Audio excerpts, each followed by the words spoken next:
ఏపీలో రాజకీయ పార్టీల నేతల మధ్య మాటల యుద్ధం తారాస్థాయికి చేరుతోంది. పవన్ కళ్యాణ్ చంద్రబాబు భేటీపై అంబటి రాంబాబు ట్వీట్ చేశారు. రాష్ట్రంలో ఇల్లు లేని వారు ఎవరి ఇంటికి ఎవరు వెళ్లినా చివరికి అక్కడే స్థిరపడతారు అంటూ అంబటి రాంబాబు సెటైర్లు వేశారు. కొద్దిసేపటికే జనసేన నేత నాదెండ్ల మనోహర్ ని టార్గెట్ చేస్తూ మరో ట్వీట్ చేశారు. నాదెండ్ల సంతృప్తి చెందేలా చర్చలు జరిగాయి, అర్థమైంది అని ఎద్దేవా చేశారు. నాదెండ్ల విముక్తి జనసేన కోసం పోరాడేవాడే అసలైన సైనికుడు అంటూ అంబటి ముగించారు.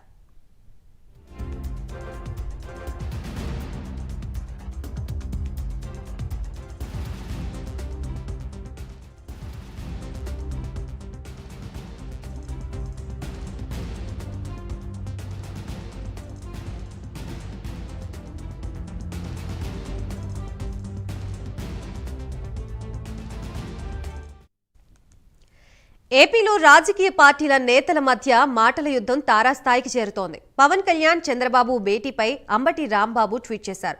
రాష్ట్రంలో ఇల్లు లేని వారు ఎవరి ఇంటికి ఎవరు వెళ్లినా చివరికి అక్కడే స్థిరపడతారు అంటూ అంబటి రాంబాబు సెటైర్లు వేశారు.